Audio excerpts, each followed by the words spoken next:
Hey y'all, I'm here in all my, messy fat girlness, and I just wanted to, when I tell y'all everybody is out here driving like an asshole, and I know y'all hate that I do these videos and drive, but it's the only way I can get them done. Neither here nor there.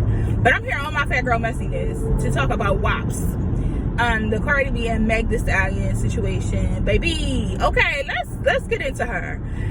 I was into this hairstyle, because it was giving me 90s, and I miss the 90s like everybody else.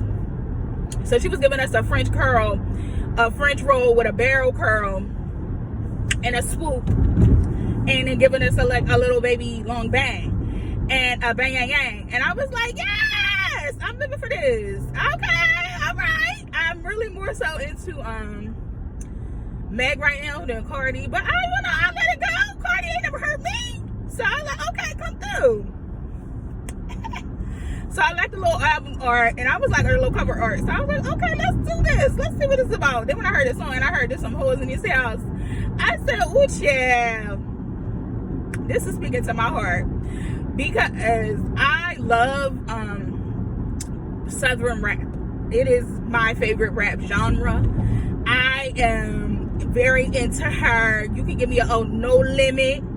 You can give me an old Cash Money Millionaires. You can give me all of that. I'm into all of her. Even Silk the Shocker. I had Silk the Shocker's first album. Like, what? I love it. I love New Orleans. And I love bounce music. Bounce music is one of my favorite musics. So I was here for this. I said, okay, you're gonna give me an old nasty freaknik. Okay, I'm here. I'm here for this. I'm all here for this. And I got to the lyrics, and it was talking about somebody's wet vagina, and I said, oh girl, okay, come through. This is for me. Okay, I love this. I'm here for it.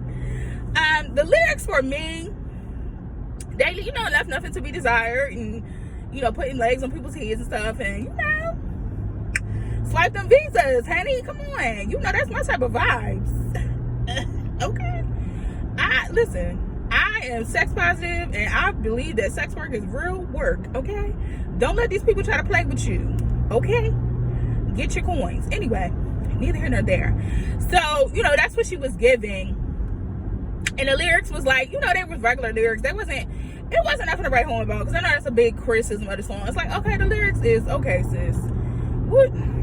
There's nothing to write home about. And then it was like, well, oh, Meg ate, Cardi on the song. Obviously, because Meg is a lyricist, and that's what she does. So I didn't expect, Cardi to be able to match her. But I think the energy that Cardi was looking for was on some like, okay, I'm trying to put this Nicki Minaj shit behind me. And being as though Cardi is trying to, rebrand, refigure out what it is she's trying to do, figure out her life. She's trying to reach out to those who, have some similar buzz. It's like, okay, let's get together. Let's make this jump. And, I'm here. I respect Cardi for that. It's not, I don't feel bad. And sis can do a video. Sis has been turning out the visuals. And, I'm here for her. I'm going to get to why I put a caveat on that. But I don't know, sis. Anyway. So, she gave us a visual. It was cute. It was definitely giving us CGI. It was giving us Candy Factory. It was talking about vaginas. And it was cute. And I enjoyed it. And then everybody will get to the point where Kylie comes through at the end, or damn near to the end of the song. She comes walk through the hall, sauntering through the hall in her best white girl saunter, giving us body. Okay? And I was like, okay, bitch, you better use that money. Okay, I see you. So I didn't want her in the video, but I wasn't mad at her being in the video, because ultimately Cardi is trying to widen her appeal in the market. So I'm not mad at her for that. Because Kylie is giving the girls a run. In the cosmetic world, she's doing her thing. So I won't ever hit on nobody getting no money. So, Cardi, I see you, sis. I see what the fuck you was doing. So she came through and everybody want her off the video. To be quite honest with you, she could have been left off the video. Again, it was just trying to widen the net, opening the net up, of her market, so she can, cross over, because that's essentially what she's trying to do. Not with this song, but that's kind of laying the groundwork for her to put out her starships, if you will. But that's neither here nor there. So we're going to get into the up and coming rappers that were, or up and coming people that were posted in the video. Suki Hana, shout out to her. That's my baby. I love Suki. And you know, I know Suki for a long time because Suki from Delaware and I'm from Delaware. So I know Suki in a way on the internet for like a long time before she even moved to Atlanta and got on this like superstardom thing. I, you know, was following her and she was giving us, you know, conscious teas. You know, because if you know the real, if you've been following Suki for a long time, she's done a lot of different things. And I have nothing but love and support for her. And I think, you know, we should, as a city, definitely get behind her and let her rock. You know, she unfortunately can't, it's hard to kind of break through up here with that type of style of music. Because the north is very drug oriented. So a lot of like cocaine rap, you know, a lot of trap stuff, not trap, but a lot of cocaine rap, a lot of cocaine bars. And she's not really talking about that. She's talking about women empowerment, selling her vagina, you know, being cute, you know, being special needs. I love her. So, you know, shout out to Suki. How I'ma go? Like, where you want me to go? And Mulatto, I don't even know who that girl is. To be quite honest with you, I don't know her. I don't know her songs. I don't know her. I don't know. I don't have any excuse. I just don't know her. I'm over 30, honey. I don't know her. And then Normandy was in here, and I gotta do a whole separate video on Normandy because Normandy, she comes through with that A count and that split, honey. And that, you know, old nasty houndstooth and giving you a flip. Okay, sis did that. I was like, okay. So I was like proud of her.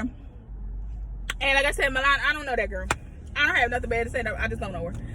And then I think there was one other young lady in the video too, but I don't remember what her name is. But I think, again, I want to give Suki her shine because she's from Delaware. And I really appreciate what the girl's doing out here. Anyway, so here's my criticism about this whole WAP situation. Cardi's whole, like, I guess, response to Kylie being in the video, I want to represent all different types of women. I don't want to just single out the African American and Latina and Latinx community. I want to represent all women because all women vibe with my music and get into my music. And then that's where I said you got me fucked up because you had no plus size women in this video. There were no plus size women to be had in this video. And if you enjoy WAP, you know that there is no WAP like Fat Girl WAP. So for you to then say I want to represent everybody in this video and everybody was not represented, if you do not come out with a remix with Lizzo on it or Cupcake is giving us, you know, Slim Thick Teas now, or Cupcake, I don't know what to tell you about the song. Then I'm done with the song because that is the best WAP you will ever get in your life, and I don't care what nobody say. And that's where the messy big girl come out at me like, you saying this for everybody, but it's really not. So okay. And then I also wanted to kind of say everybody's kind of putting Cardi in this black lane, like, oh, black women. She's not. She's Latinx. She's not, you know, she could be considered Afro-Latina, but that does not make her an African-American woman. That is, to me, does not give her the rights to that title. I also just want to put a caveat out there. Everybody that claims to be Afro-Latina is speaking to their African roots. They're not really fucking with the Americans, the black Americans that you enjoy their culture and all that. So, and they're only using that so that they can have access to that culture to appropriate it. And I do feel that the Afro-Latina community can appropriate African-American culture or black culture. Because, baby, if we're going to get into the nuances and we're going to get into the layers, being an African and being an African-American is two different things. Or being a black American or an indigenous or a Moor, whatever it is you want to call yourself, is two different things. That's two different cultures. So, like I said, those are my criticisms. It was no fat women in the video, so you fucked up. You already fucked up. And then all this, oh, Cardi is putting on for black women, putting black women in XYZ, and she's a black woman. Listen, call that lady what she is. She is Latinx. She has, I believe, I don't know if she's Puerto Rican or a Mexican ancestry. and she claims to be Afro-Latina, that's fine. But she's not a black woman, so stop calling her a black woman, okay? So with that being said, that is my whole, analysis of the WAP. And, I'm going to just go back to my favorites. Trina, you're never going to be able to top her. You could never. So, I will continue to listen to The Baddest Bitch. And I will continue to listen to Notorious K.I.M. And, the new girls is cute, but you're not going to disrespect, me as a person and try to call it something that it's not. And, Megan is African-American. I would never say that. And that's a woman. She's a woman, okay? Woman. She is a woman with a vagina. This whole, because she's tall, is that she's a man or that she's in drag or that she's trans is crazy. That's a woman with a vagina, okay? And no disrespect to my trans sisters, because you are women too. But that lady got a vagina. She's a cis woman. Stop fucking playing in her face. Y'all are trash. Anyway, let me get off here because it's going to go to something else. This is too long anyway. That's my analysis. If you want more, go to Ashylisa.com. There.